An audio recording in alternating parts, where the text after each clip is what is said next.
مسله دا ده چې د ښځو وتل په تبلیغ کې او په پردو کورونو کې شپې کول دا څنګه دي او آیا د صحابه او ښځو دا کار کړی دی او که نه دی کړی. دې خبره باندې ذهن خلاصول غواړي چې تبلیغ دا ډېر ښایسته عمل دی، د انبیا علیهم السلام او د نیکانو خلکو عمل دی او دعوت د تبلیغ اوچته سرمایه ده چې الله یې د چا نصیب کی. خدا یو خبره به چې په اصول دعوت باندې به چلیږي، یعنی کومه طریقه باندې چې پیغمبرانو صحابه دعوت او تبلیغ کړي، د ځان نه به کې بدعات او نور څه خبرې نه راوباسي.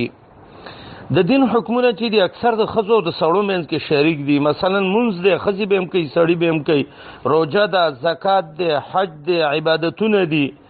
دغه شان دعوت چې دی نو هغه سړي به هم کوي او ښځې به هم کوي. ولتکن منکم امة یدعون الی الخیر کنتم خیر امة اخرجت للناس. دې کې سړي هم دی او دې کې ښځې هم دي.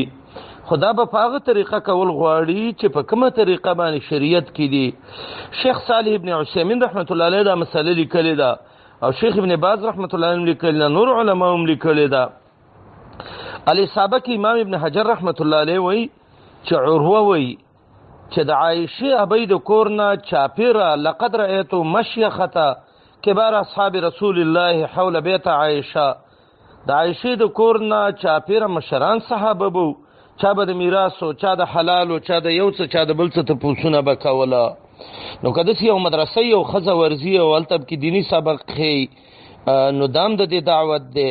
کور ته له زنانه راځي تپوس ته کوي، دام د دې دعوت دی.